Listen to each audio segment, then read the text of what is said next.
So what are we going to be talking about in this one?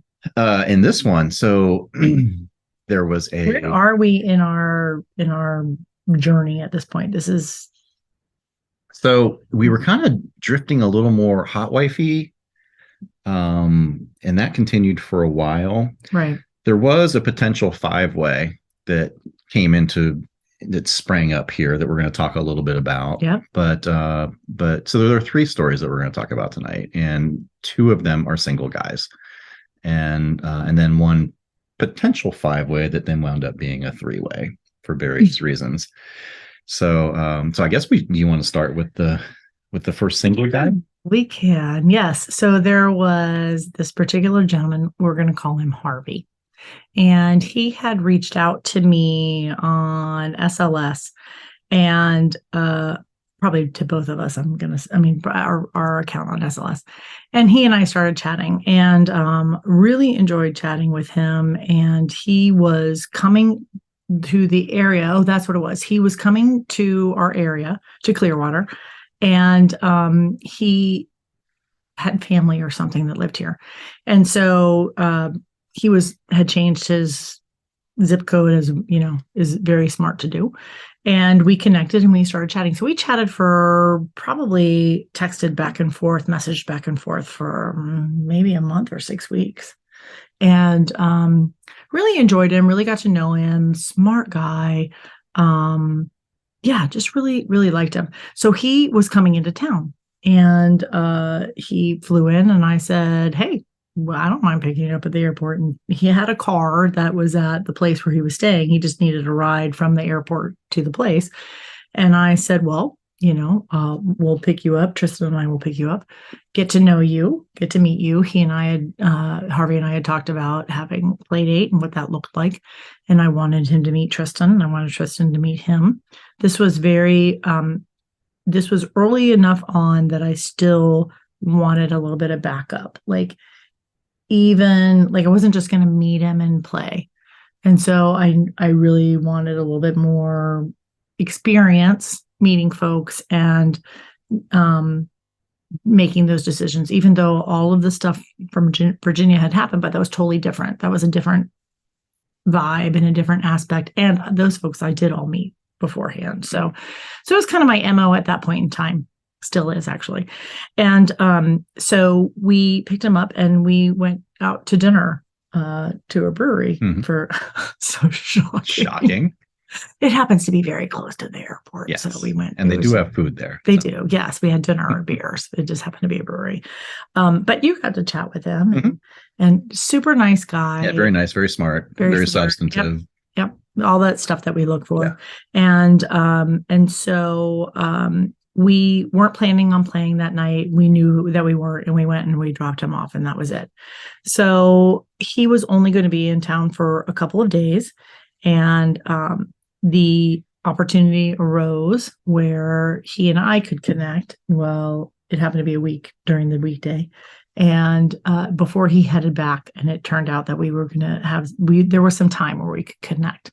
So we decided to go ahead and connect. And I was going to go over there. I went over there for an afternoon delight.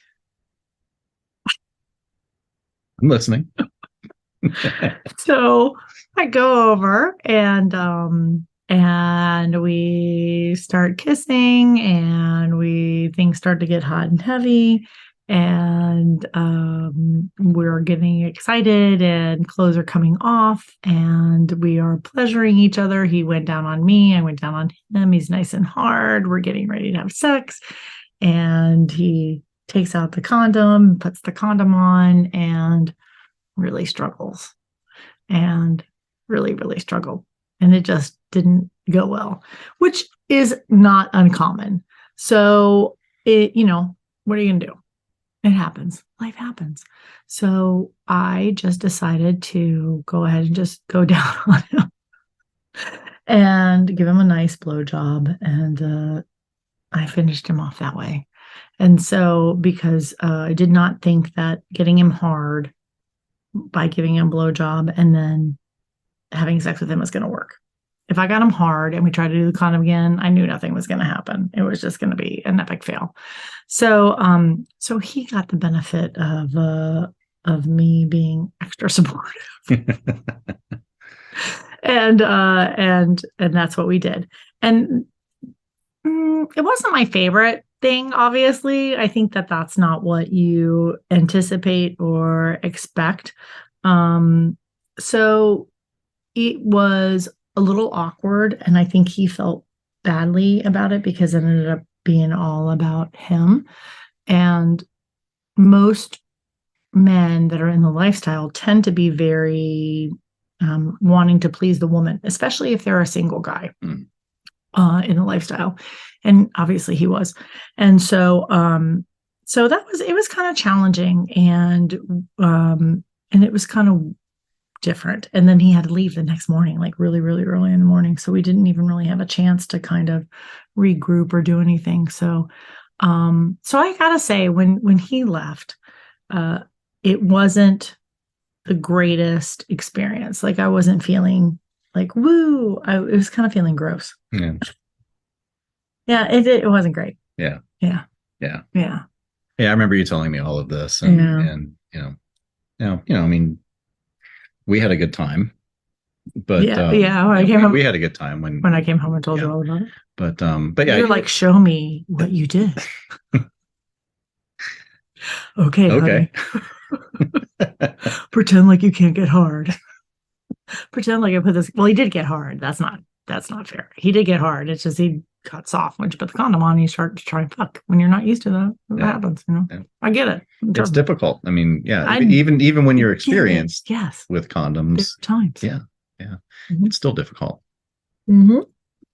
So that was a first for me to have an experience like that. It was not great. And I decided pretty much that I felt like I didn't really need to do that again. But that wasn't the plan. So you just kind of deal with it and move on. I know he was not happy about it, and and embarrassed.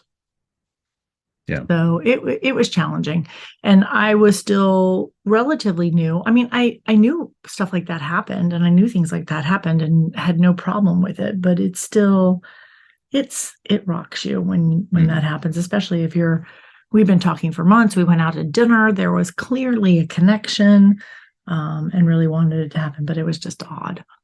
So yeah, what are you gonna do? And you're right, it does happen, and it happens quite a bit. Mm-hmm. And it is what it is. And sometimes things don't work. Sometimes things don't work. Yep. Yeah. So, yep. I know. And we've talked about it many times. And it continues. It's like you never know. You just never know. Yeah. You just never know. Yeah. Yeah. So that was a very short story about that particular play date. But I think what's interesting about that one, or what's important to understand, is that not everything, no matter how much you set it up and how much you think it's going to be amazing, because we met and had a meet and greet, and he met you, and it was all great, and it was going to be wonderful, and it was no problem, and there was chemistry and excitement and electricity. And fucking hell, it just didn't work. And and part of that is my decision to continue to stay with condoms. Mm-hmm. That's my choice. So I stayed with it, and I stick to my guns, and you got to take the hit if that's what you want to do. So that's what I want to do. Yep. So that's what happens, and I'm okay with that. Yeah. Yeah. So that was that story. Sorry, very lackluster. Yeah, that was kind of a soft landing there.